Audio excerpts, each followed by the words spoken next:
TGIF, everybody. Translation. Thank God I found face. Who agrees with me? Good morning, Brock. Didier, how are you? Kevin, buddy, Hugo, Arena, Ingmar, how are you? Scott, hi, buddy. Everyone doing okay? Yeah. Everyone thankful about this? Good. All right. Let's take a look around. And I really want to stress something today, kind of have a lesson for everyone to consider from one of my mistakes. Um, Blake was warning everybody not to short this, the end, right? He was saying, yesterday he spent a lot of time saying everyone's doing it because it's overbought. Confession, I did it too. I was looking for a correction because I thought yields were going to come in a little bit. And anyway, fade Blake at your own peril. And what's important that I didn't do is almost as important, or maybe even more important, to avoid bad trades as it is to be in a good trade, because now I have to make up ground for this. And I've been bullish again from all the way down here, and just this wedge, similar to what we're getting in Canada now. It had the same type. Oh yeah, I'm getting ready. Okay.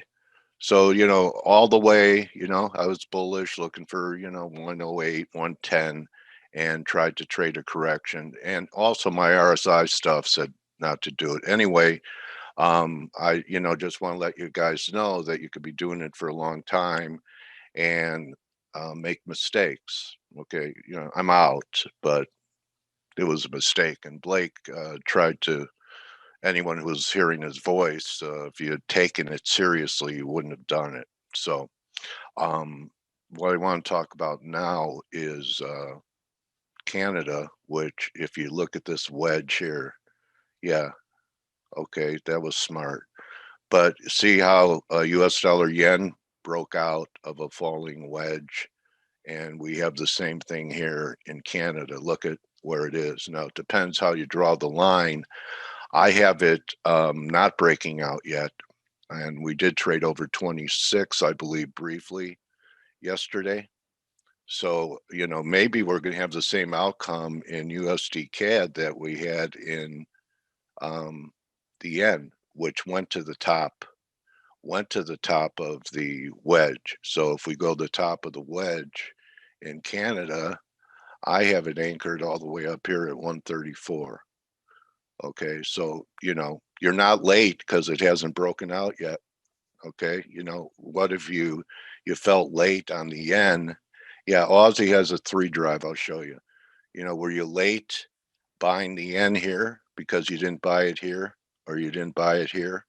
So it's going to be the same scenario with Canada, but there may be a chance that we get some type of fib retracement, and I'm going to be ready for it. Okay, I'd love to see 61.8, halfway 61.8, maybe one more pullback before I think there's going to be an imminent breakout. Maybe some of the weakness in Canada is due to crude. I thought we'd get a 3 drive. We didn't quite make a new low there in crude. Okay, so someone brought up Aussie, and I pointed this out to my traders yesterday. Look at this. Okay, 1, 2, 3, and it's come out of the hole. And maybe we could rally back to 76.80 or so. I'm not declaring this a bottom, but maybe this is the end of a wave and we get some type of fib retracement here in the Aussie. Okay, and as long as the yen is going up, I have a hard time wanting to be long the metals.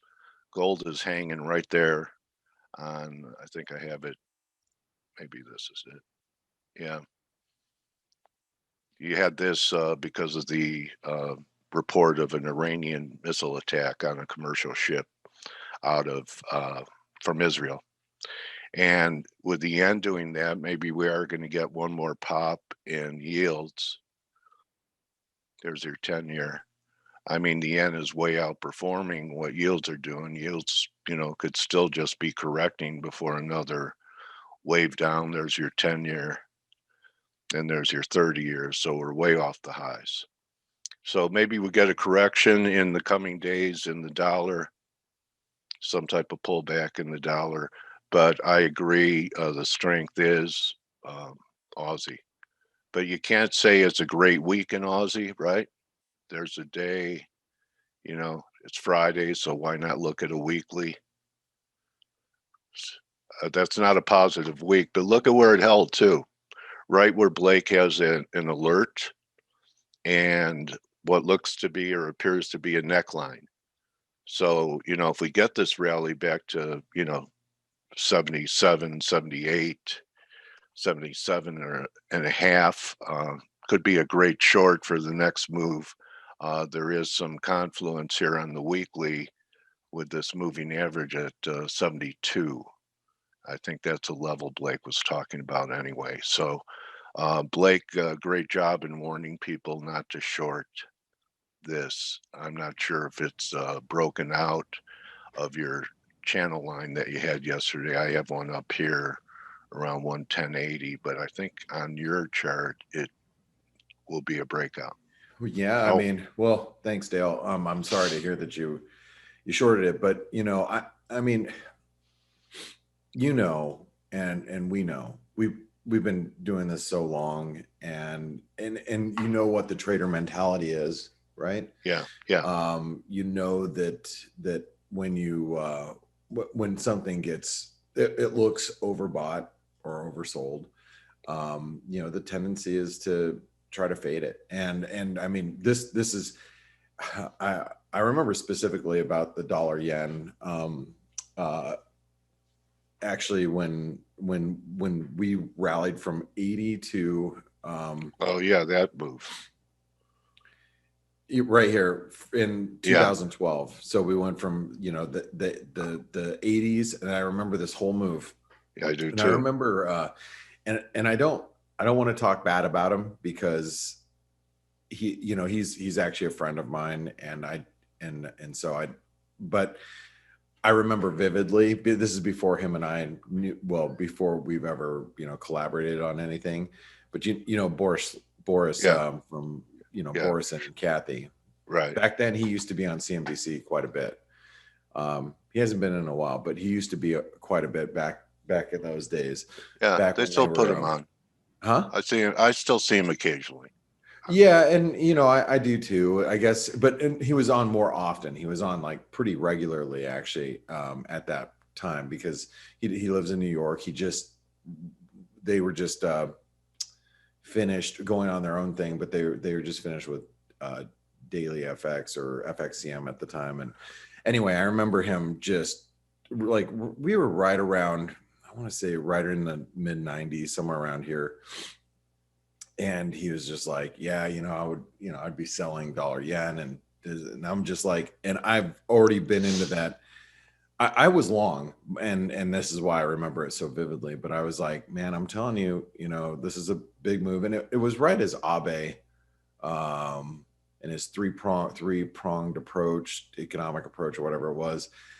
And anyway, Boris was talking about fading, and I'm like, dude, this thing could be more overbought. I'm just telling you. And I'm just thinking to myself, and I was actually telling people on the Morning Edge at the time, and I didn't, again, I have a very tough time bad-mouthing people publicly, so I don't think I've ever told this story, actually, but I did tell people at that moment, hey, there's some people on like the TV that are telling you that this is overbought, but I really don't think it is. But anyway, the reason why I point that out is because when the normal trader mentality is, when you see a rally, whoops, here, let me go back to where we're at. You see a big rally or a big sell-off, and it's just consolidating, and you're like, man, it's going to turn. The first thing that most people will do is like, okay, I'm going to fade that move. And Yeah, just for a little correction. I mean, I'm bullish. Yeah. I know the trend is up, but I'm just telling you what went through my head. I've been bullish yen. I said, Psychologically speaking, it's yeah, one of the biggest human flaws. The fact that our brain always works in comparative mode, meaning once something costed something, X, and now it yeah, costs X plus something, yeah. your brain always does the comparison and you feel that it's expensive, irrespective Yep. of the fact that it might have been extremely cheap and it might have a long way to go.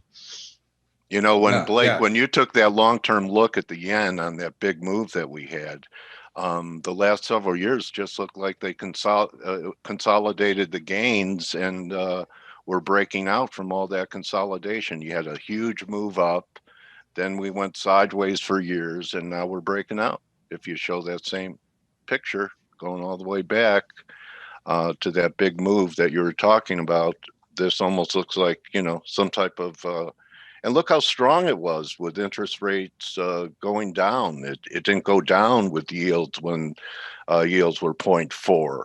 So Yep. I mean, it looks great. Yeah, the dollar yen can theoretically be trading back at 115 to 120 Yeah, without much issue.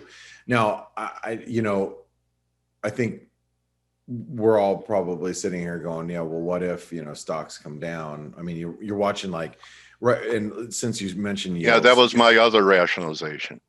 yeah, well, and that's, and look, that's normal. And I agree with you. I mean, we have yields that are rallying this morning. NASDAQ's getting crushed. NASDAQ's on its lows, and NASDAQ's actually selling off pretty aggressively right now. And you look at the difference between, well, what, the S&P is just kind of sitting there. I think the S&P is like middle of the road at the moment. But you look at the NASDAQ getting smashed right now as yields are going higher. But look at the Dow. Dow's at its highs because this is a yield move. So you got, yields moving higher, dollar yen moving higher, dollar Swiss moving higher. As I, been warning you guys, these are the two currency pairs that are going to move up if yields go up. But what happens if stocks take notice? Stocks go, wait a second. Yields are going higher. That's not going to be good for equities. Equities start coming down. Is that going to eventually turn the dollar yen lower? And that's a total, like, that's an argument, Dale. Yeah. And I think it's a valid argument that you're having, that you had, talking about yields, and could it have a positive effect on the yen? So anyway, that's what I was thinking, or that's, I'm sure, what you were thinking, Dale, and I don't disagree with you. The problem is, and this was also the one last thing I should mention here, the risk reward to be short, that for anybody that was short, it made sense.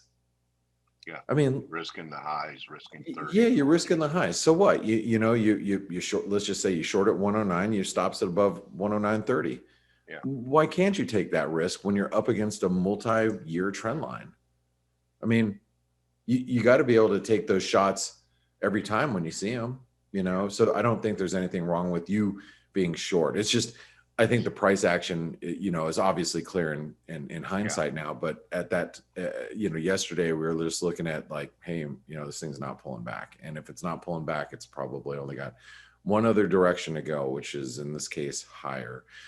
But is it going to have an effect on other dollar pairs? Because we are seeing the dollar move higher. But I also will stop here and I'll say this. I mean, the Aussie, like, you look at the Aussie, it's bounced off the neckline that we hit yesterday. Yeah, this is the head and shoulder neckline. Yeah, short term, it was a little 3 drive on a 2 hour or so.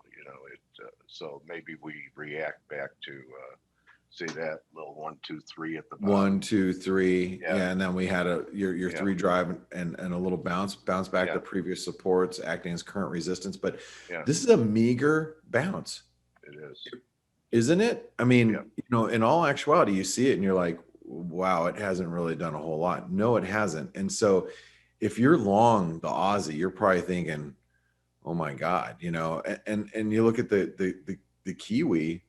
The Kiwi bear flag pattern points to 69 cents. I mean, this has been our chart, I mean, if you guys are Forex Analytics subscribers, you know that this is our target. And I mean, look at this sell off and look at the consolidation. This is a very similar consolidation to the dollar yen. It's not bouncing. You may go, well, it did bounce, Blake. It went from 40 to 90. It's a 50 pip bounce. It's a 50 pip bounce, but if you look at it from a Fibonacci standpoint, it's not even a 24% retracement of the last drop. So this is a very bearish move that looks like, in my opinion, we've got at least a move down to 69 cents, if not lower than that, to this bigger breakout point at 68 cents. And the 200-day moving average down here. I mean, this all looks very doable to me. So I would, if you're short the dollar, I think you got to be a little careful. I think the dollar looks, pretty firm. And I know my chart was my chart of the day yesterday. It was the euro. Oh. Yeah, it was the euro. Yeah. I thought yeah. You had pretty good downside targets on it. That's correct. Yeah, and I'm gonna leave you with this, and then I'm gonna go. I'll pass it over to Steve. Do you guys hear that? This is for those of you that know Amanda. Hold on. So Amanda's in the chat room. Yes. She'll never be interviewed, right? So you got to hear this. Wait, hold on. Webinar online. That's her voice. There you go. That's her voice. That every time we have a that British accent. All right, Dale, you're never gonna get to interview her. We do a text interview on Skype. All right, so I'm going to leave you guys with this because I want to give you an explanation on the euro dollar here. So I think the euro is bearish. We are coming in 161% extension. It's not going to be straight down. I mean, this is just we're gonna have our fits and starts, but I believe the euro is going to 116. It's a pennant. It's obviously I've given you all the reasons about everybody short the dollar, and it's the trade of 2021 was to be short dollars. Euro's going to 130. Everybody fell into the trap. So here we go. We're going opposite right now. I do think the euro is going higher. I think probably by the end of this year, we'll be trading back above 120, probably back in the mid 120s maybe. But yeah, this might be the last good dollar rally to sell for maybe I 100% years. I actually 100% agree with that. So let's think. Let's just do this out. You guys think about this like 3 or 4 months from now. I'm just want you guys think about what I'm saying, and then come back and see me this summer, and let's see where we're at. This is a whole lot of support, right? A whole lot of support. Like if I'm a long-term investor of euros, like I bought euros. I did the old what was it, the supermodel? Only pay me in euros, don't pay me in dollars anymore. Oh yeah. Yeah. Whatever. Giselle, right? Yeah. Right. I did the and Saddam. Back at the beginning of the year, like only when countries do that, they get taken out. What's that? When countries or leaders do that, they get taken out. Well, right here's where they're going to get their stops taken out, in my opinion. So let's like if you look at all this horizontal support, you think about like a 38% retracement from these lows, right? Yeah. A lot of support down here. There's going to be a crap ton of buyers, right, coming in everywhere from 116.80 to 116. And then what I think to complete this flag, we should make it to anywhere between 115.70 to maybe 115, which would be the 50% retracement. And think about this like long-term trend line. So we come through to the 116 level, trip all the stops, everybody that's long, everybody that bought in January this year, December of last year, and get them all out. And as we slump through all this support, this is where this right here from 116 down to 115, this is where you want to be long, like for like Dale said, maybe this is the last big dollar rally you get to sell into. And then from there we go higher. That's how I'm going to play it. Whether I'm right or wrong, or whether we even make it down there, we'll see. But this is how I have a master plan in my head that I'm playing into. That doesn't mean it's going to happen, but it's the plan that I have. And when the market moves as I plan it, I tend to be more aggressive and more confident in what I'm doing. So yeah, we get down to 116.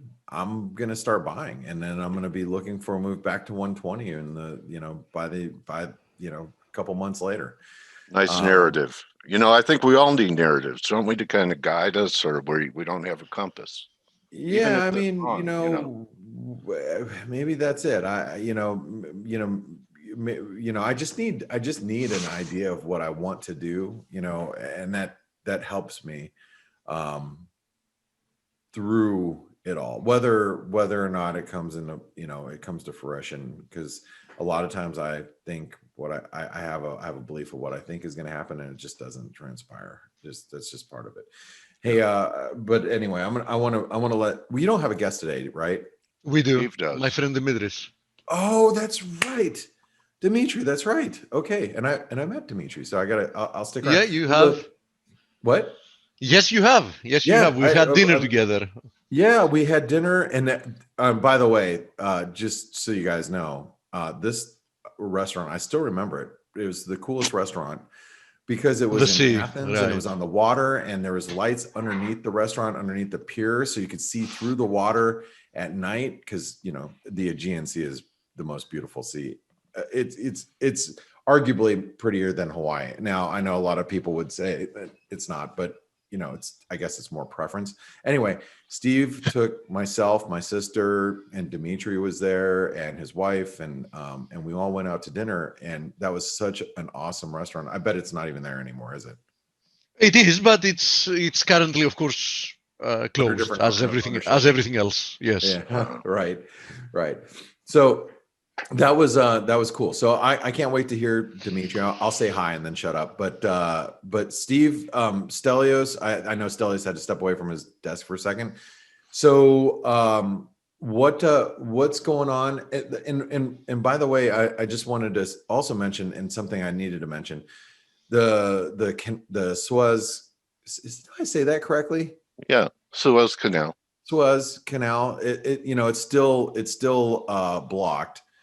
But the ship's probably going to be unstuck this weekend, I'm assuming. And let's think about that. Crude has had this massive rally, right? The other day, here's it. We had this massive rally 2 days ago. Yesterday we kind of gave it all back, but I look at crude. Let's imagine the ship's not going to be stuck there forever, right? I mean, that's the only certainty. yeah, it will be moved. And so, is there some supply disruption? Sure. Is it enough to have created a change in trend than what we've been experiencing the last couple of weeks? My 2 cents is no. So I'm not a good crude trader. So I'm not going to sit here and just short crude, because I'm just not. If I want to make crude go up, I should short it right now, but I'm not going to. But I'm good at calling it. So I would think, man, if you want to trade out there, and you usually trade crude, selling crude here with a stop above maybe 61.50 and looking for a move back down to the mid 50s, I think that's the right trade. I agree with you, Blake. I think the path of least resistance in the short term remains lower. I think we need to see a deeper correction before we can resume the upside. I agree. I think we'll probably see, we'll be back in the 40s and then back in the 60s later. So anyway, my 2 cents. Steve, I'm going to pass it over to you and let you do the talking, since you have the interviewee coming. So I'll stop sharing, and I want to say TGIF to everybody. Thank you all for your support always. Hey, by the way, if you're watching this live on YouTube, Oh yeah, give us a thumbs up. forgot. Helps our algorithms on our YouTube, just to kind of spread the word. Also, feel free to comment on YouTube. Exactly. That helps as well. That's what I want to say. Yeah, comment on there, and give us your thoughts about things that you're seeing. Get the conversation started. We'd love to chat with you. I'm gonna start getting on YouTube just to chat with you guys, and I'm gonna try to be more interactive there and respond as best I can. So that's it. Yep. I'm done. I just read All right. a question for you, Dale, from Christian. Hey, Dale, I'll be in and out during the webinar this morning, but I was wondering if you could explain how to find confirmed highs, lows using RSI. I understand divergence, but I've never heard of confirmed highs, lows. Thanks. Okay. So That's directed Christian, to you, Dale. yeah, Christian, when a market is making a new high and you're using RSI and the RSI is making a new high as well with price, that's a confirmed high. That's a difference between divergence, and a confirmed high is going to tell you that's a trend, and you get confirmed highs, you buy the pullback because there's a high probability that the confirmed high is not going to stand. It's just going to be a temporary. Exactly. In essence, contrary to what sentiment says, which we were explaining before, and the fallacy in the human psychology, the best confirmation that you have a strong trend is getting frequent overbought or oversold, of course, if we're talking about downtrend readings. So in essence, a confirmation that momentum is strong. That's exactly what you want to see. Right. Now, that doesn't mean that you should be buying when RSI is at 80, right? Or it doesn't mean you should be selling when RSI is at 15 or like 20. But it definitely means that once you see readings like that, you more or less acknowledge that there is a strong trend, which means that if it's an uptrend and you're seeing overbought levels, you should seriously consider that corrective moves lower should be bought instead of faded, right? Especially not just the reading, but when you get a new high in the move and the RSI is making a new high, not just being overbought, but it's confirming the move. That's confirming the move. So that means the move is confirmed, and if you do get a pullback, it's not a shorting opportunity when you have confirmed highs. It's not a shorting opportunity when you have confirmed lows. I hope that helps them.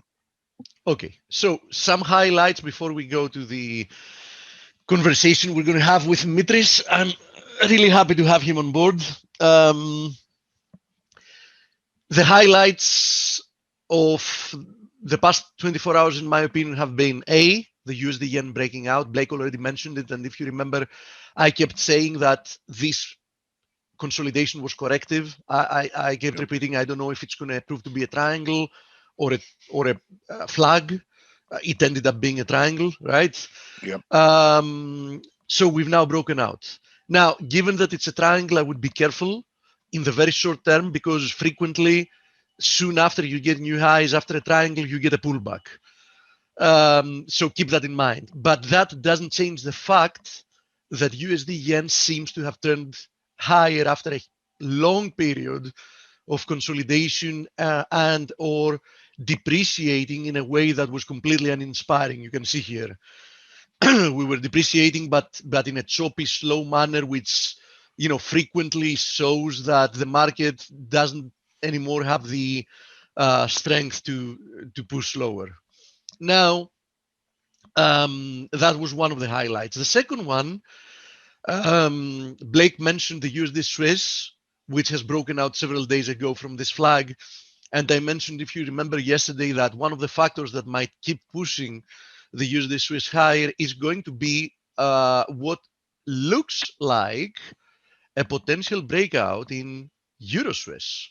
So Euro Swiss is attempting to break higher from this triangle today. Of course, still early on the day, admittedly.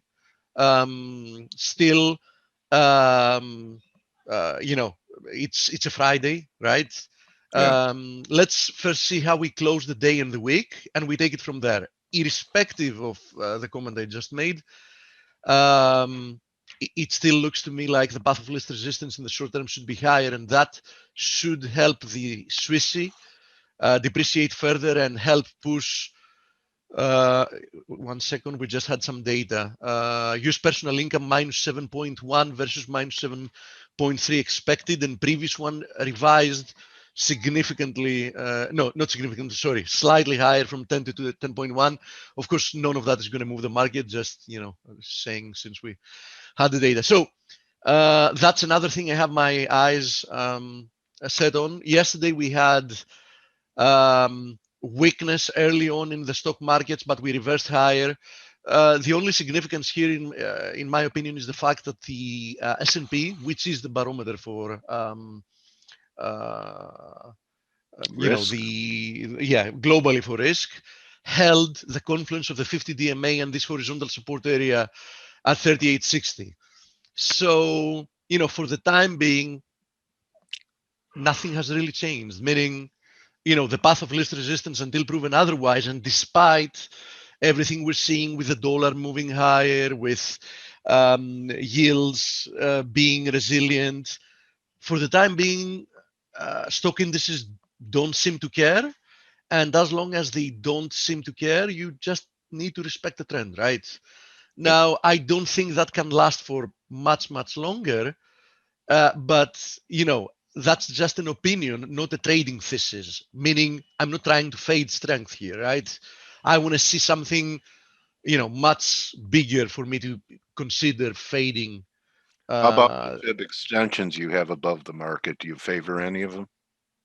As always, the 127% extension and the 161 are always magnets. In this case, 4030 and 4000, what is it, 115. Okay.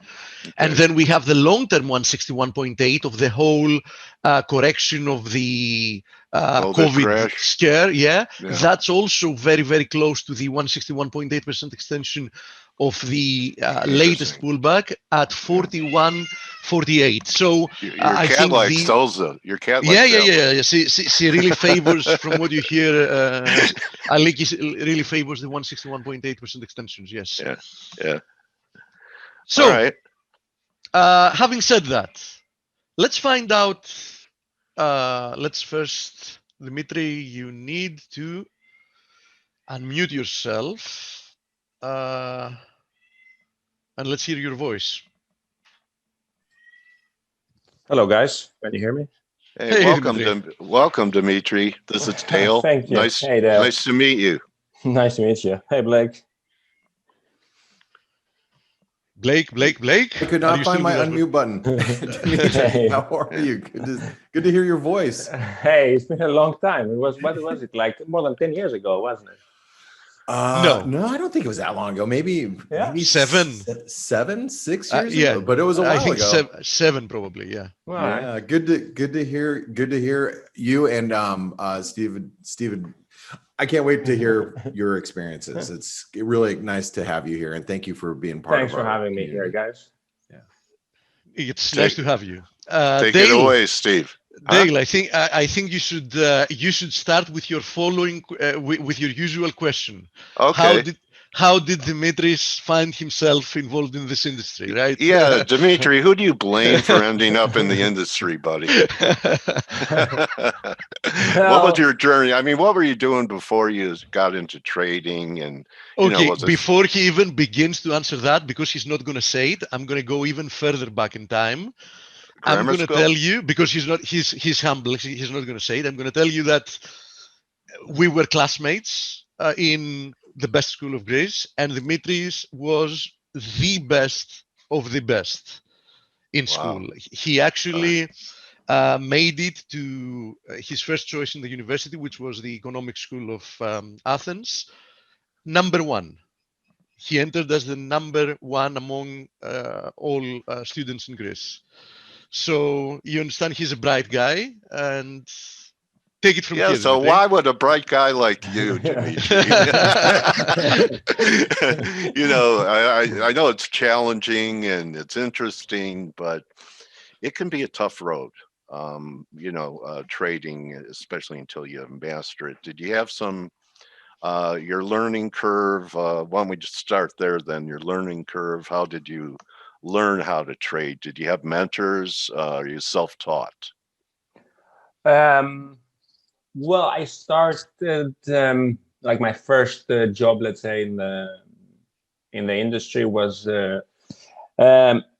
as a student when I was still in Greece as a university student. I was looking for a job, and my uncle actually introduced me to some friends he had in a brokerage firm. So I got there my first job as a student. That was like for a brief period of time, like a year or so. Like an internship. Stock brokerage. Yeah. Yeah, stock brokerage, sort of an internship. Well, it wasn't an internship because I ended up, staying there for a year. Okay. But it wasn't. Yeah, it was mostly, of course. Yeah, you had some. You were cold calling. But no, it wasn't cold calling. You just had to do mostly administrative stuff, but you also get to, observe what is happening, and boring. It's the first introduction to the, let's say, to the business. Right. And after that, I knew that this is going to be temporary anyways, because I was planning to go abroad for my master's.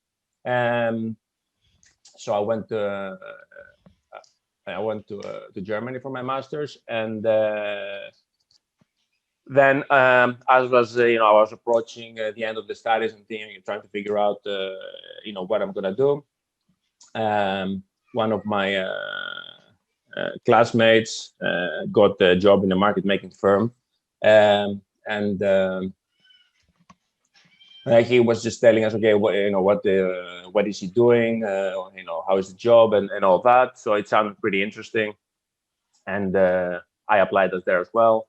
And yeah, I got the job. That was back in 2007. Ingmar is asking which university in Germany, Dimitri. I remember you were in Berlin. It was the Humboldt Universität. Okay. So yeah, I started in 2007, just before the big crash in the financial crisis, and as a market maker, first in equity options and then index options. For the first 4 years in equity options, and then the next 9-10 years almost index options. So yeah, that's okay. Well, a lot of people, including I believe Steve, Stelios, come in with these, excellent economic fundamentals and understand all the mechanics and supply and demand and all these things, and they realize after a while that they need a timing tool to help them, because their narratives could be correct, but they could be early. The market doesn't recognize it yet, and that most things that you learn at the university level doesn't really help you in trading. Am I reading you correct, Steve? That's what you told us in the past. Actually, first of all, as I've said in the past, I think the economics the vast majority of universities teach are completely detached from reality and the real economy, first of all. Second of all, especially during the past 15 years, we live in an era that fundamentals, even if you know the right fundamentals, the market doesn't follow them, because the market follows just liquidity, momentum, and monetary policy. Yeah. And okay. I think Dimitris is going to testify to that, because he's been in this industry for a long period of time, and they've seen price and price action. Actually, why don't you start, Dimitri, by telling us, what does a market, many people don't know, what does a market maker actually do? What is the business model? I mean, sure. So let's say a market maker is a market participant who is, let's say, buying and selling securities for his own account. and at prices that he continuously displays in the exchange trading system. When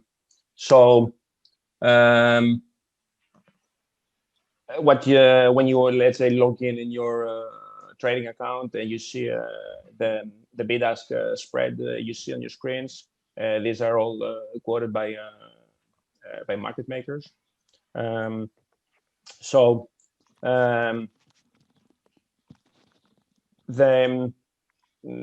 They continuously quote and provide liquidity, and basically you're ensuring that there's always a willing buyer and seller for the products people want to trade. And how do you make money as a market maker? Capturing the spread, Dimitri, is that also yes, from the bid-ask spread. Basically, you have a theoretical you have a theoretical price for the security you're trading, and then you're quoting around this fair value that you see, which of course is not a static number. It's just you adjust it all the time as more as the market conditions change, and you quote around this fair value,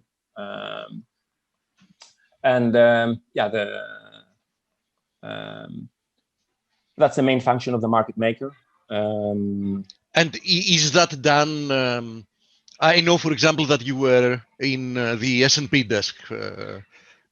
Is that only done by humans, or part of the function is done algorithmically?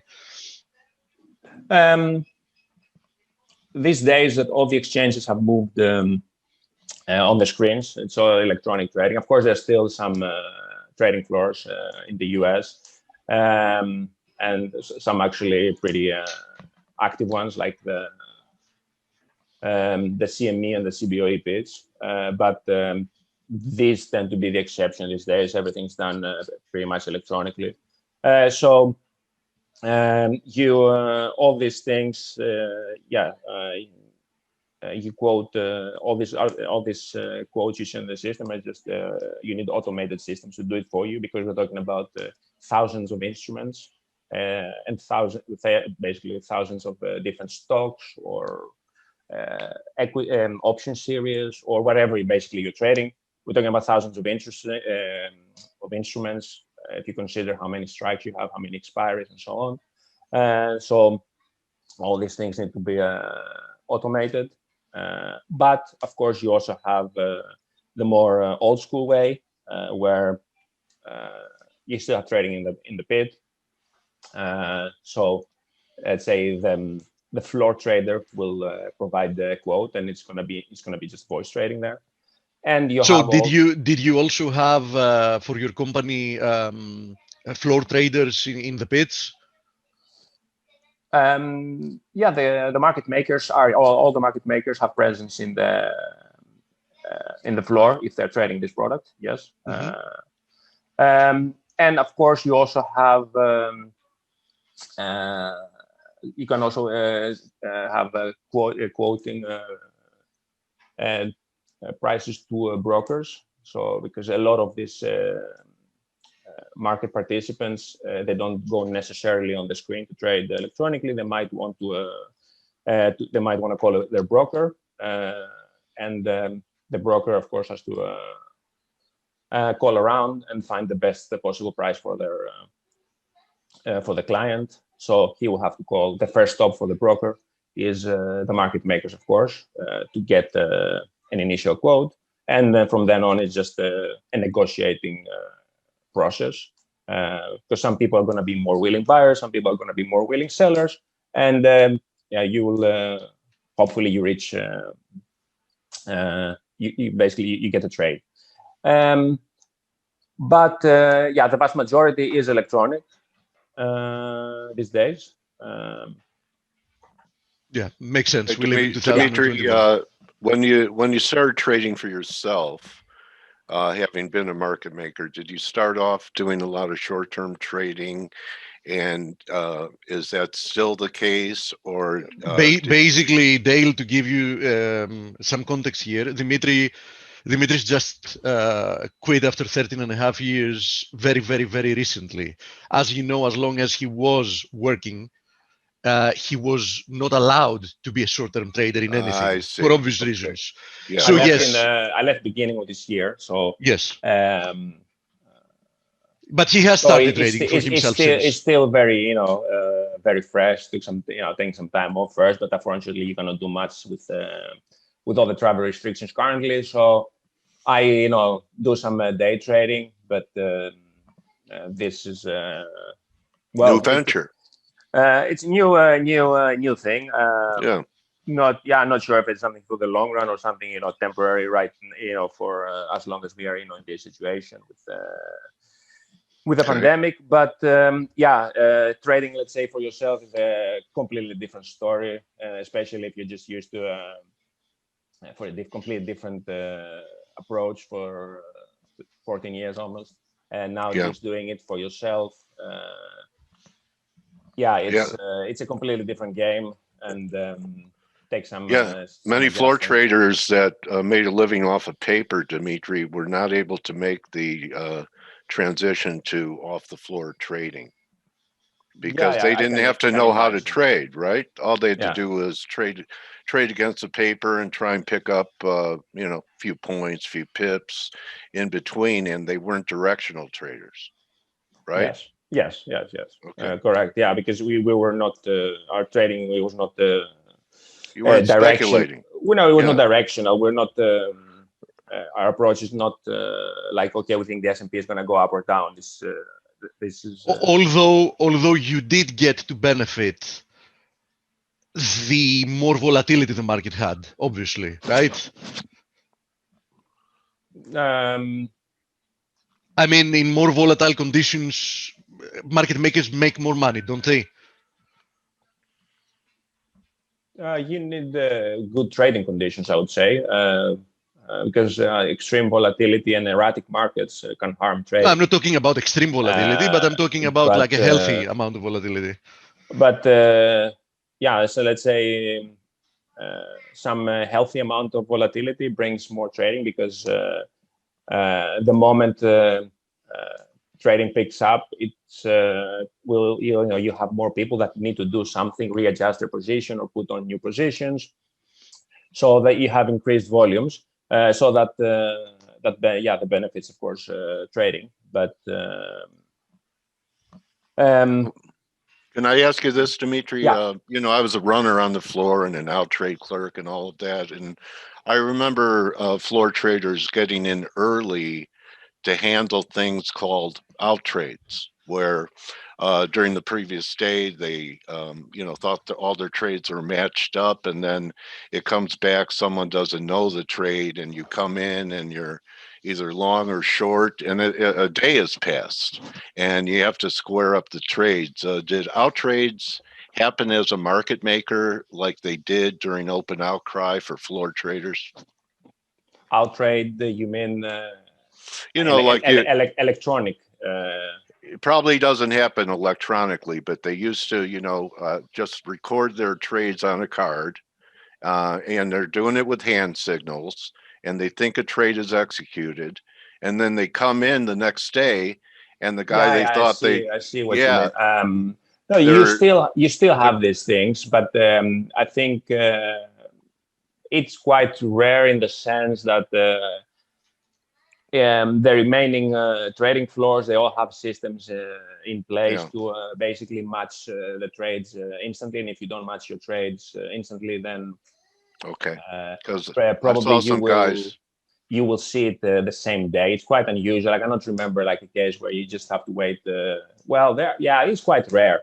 And if it's electronically, of course, you can have some let's call mistrades that happen outside, let's say, in some boundaries that exchange sets. But and different exchanges have different ways of let's say dealing with these mistrades. So it could be the case that the trade is outside the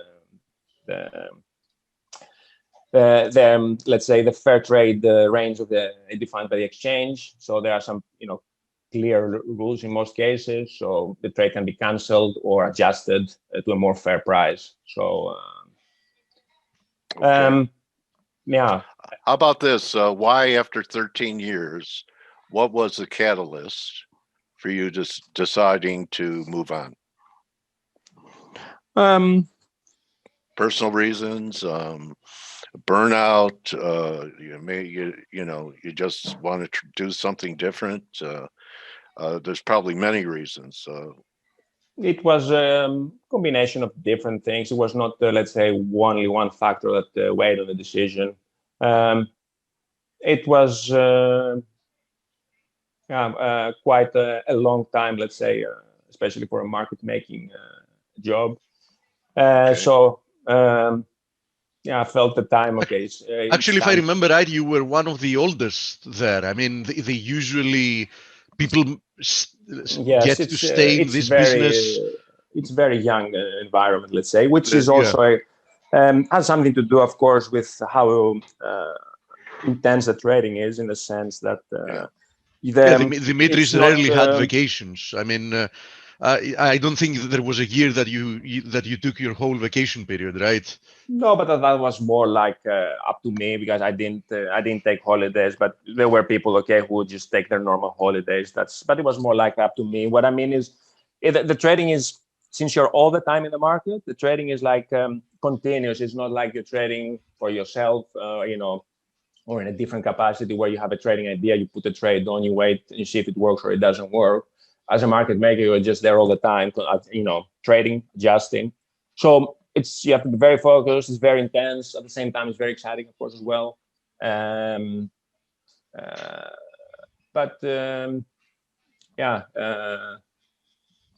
Go ahead, admit it. Your girlfriend wanted you to quit. Yeah, so that you guys could do something else. Come on. Yeah, but it turns out you cannot do anything else these days. You can just stay home, and you cannot go anywhere. Yeah. So I guess Dimitri, at some point, it's gonna change. For so many years working as a market maker, if we are to discuss a little bit about the markets, we have some time. First of all, it's a good idea to take your input on what you think about the current market environment and what people that work professionally in the industry think about. I mean, the no bullshit opinion about what people think for the current market environment.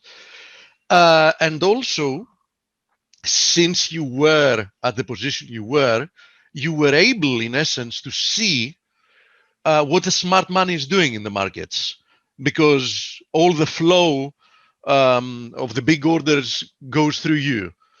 So why don't you tell us what you think the smart money is doing, and why don't you also tell us what you think about the current market conditions? What the current market is, I find it very strange, personally. I don't. Yeah, it's a very, very weird market, considering that the market keeps recovered very fast. Keeps making new highs. Okay, it's been trading now around 3,900 for some time, but anyways, we're all-time highs. And at the same time, like I've seen markets before, like trading at near the all-time highs. It's way more calm, and you can see that also from the VIX and well, a lot of signals. But now the market is at all-time highs with volatility 20. VIX above 20. Also, at times very, very nervous. Let's say S&P gets ticks down 0.5%, and just some weird nervousness, and also every time that there is a hint of they might do something with the rates, or we might have let's say one of the Fed members saying something unexpected, the market is just having a nervous breakdown, which is feels pretty weird. Like everything has to be prepared. The market has to be prepared for everything they say. Everything has to be scripted. And if in the, let's say, FMC statement there's something not expected, it's very panicky.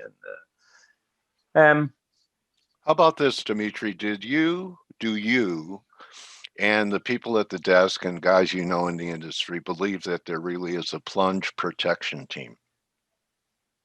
That's a good question, actually, Dale.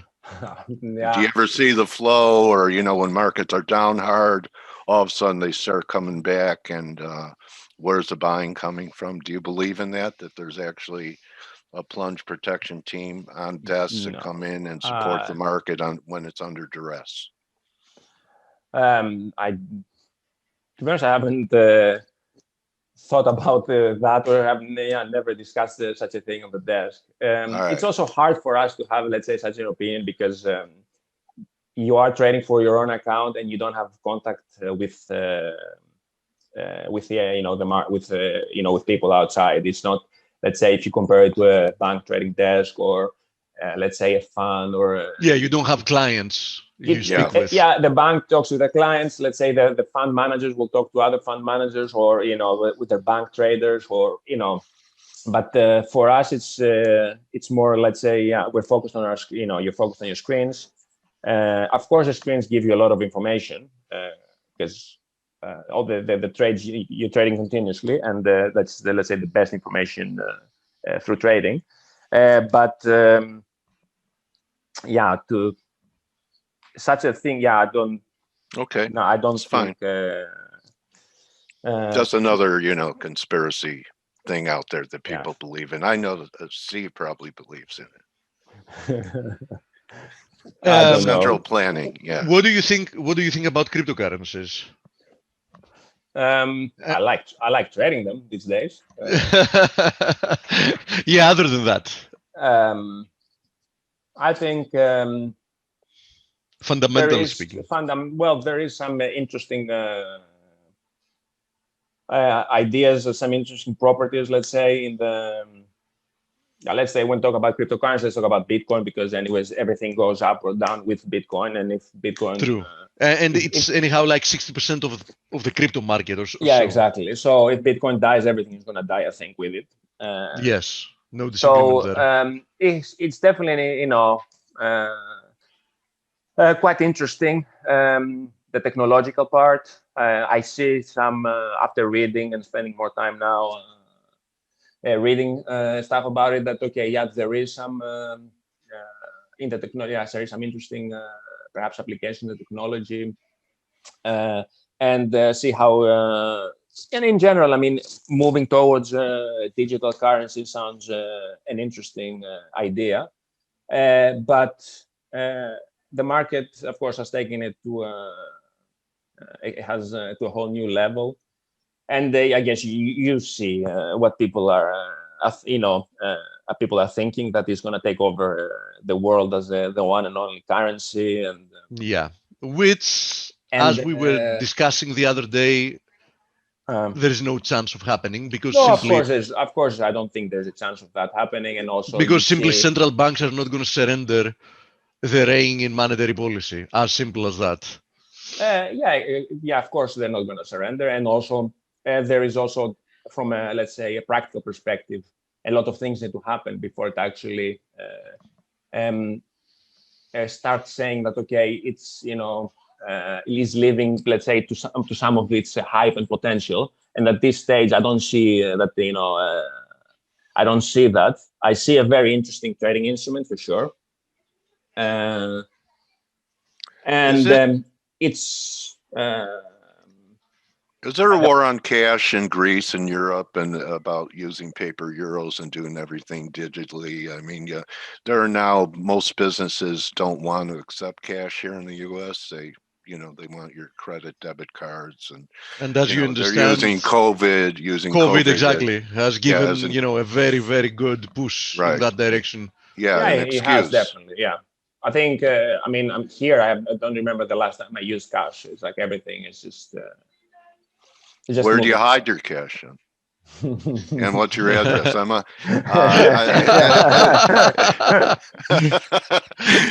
Anyway, you know, I don't know, Steve, how long you want to go, but I've learned from working with a few great guys from Greece how so many words in English have their roots in Greek. And I'm looking at your last name, Dimitri, and you know, it kind of looks like it would have psychology or psychiatry, or that your last name is, you know, probably a great name for market sentiment. Does it have does psychiatry and psychology have its root in your last name? No.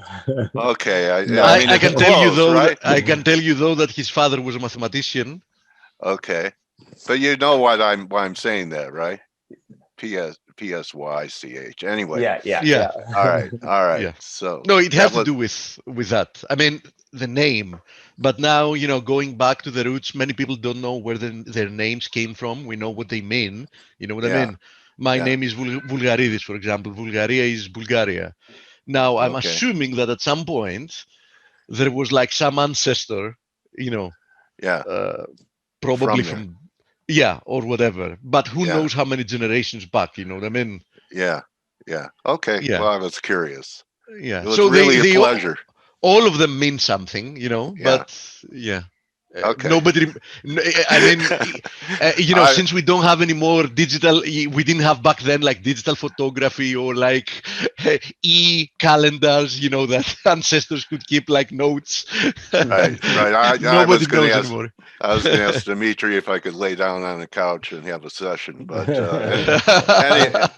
anyway, it was a pleasure meeting you, Dimitri. I wish It was a pleasure being here. Really, you know, a great success on your next chapter, and thank you. Hope to hear more from you down the road. Thank you for having me on your webinar, guys.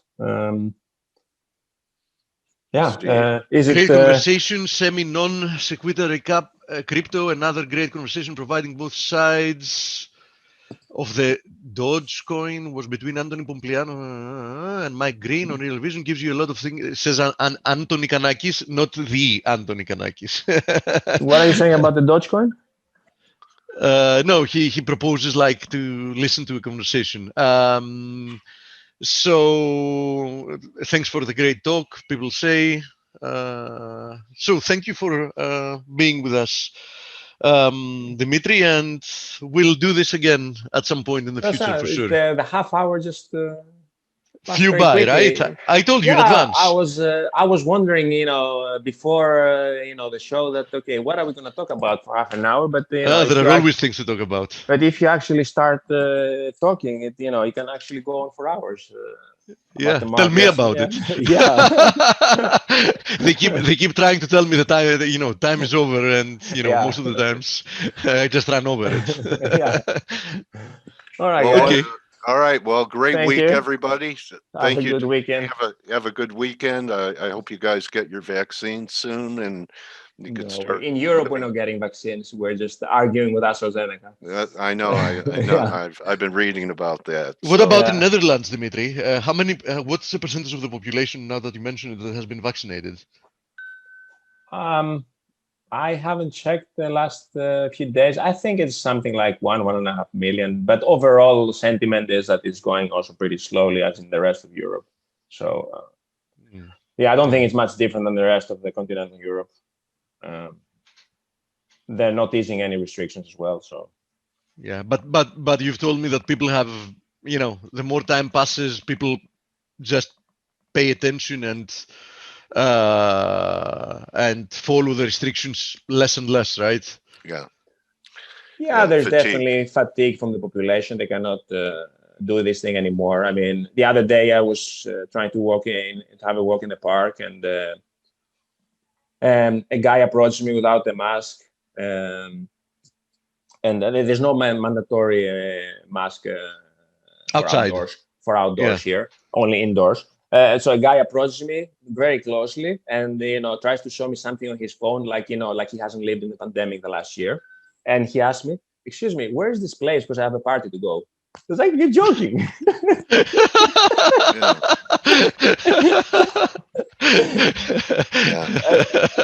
So I think that's the current state. He was going to a children's party, and it's like, okay.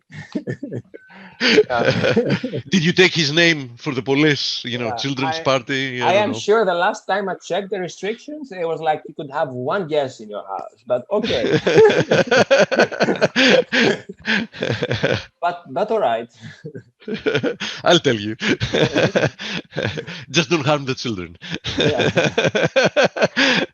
Okay, mate. Have a wonderful rest of the day. See you Forex Analytix members in 10 minutes. Dimitri, thank you for being here. I just wanted to jump in and say thanks for being here. Nice talking to you guys. Nice talking to everyone. Have a good weekend. Yeah, don't just count your pips or your face masks. Count your blessings, and we'll see everyone Monday. We laid it all out there on the floor for you this week. Hope we added value, and I'm a big believer in signing up on a Friday so you have the weekend to relax and learn to navigate the best Forex site on the net. And that's a wrap, everyone. Have a great weekend. Blake, Steve, I'll see you guys next week. Adios.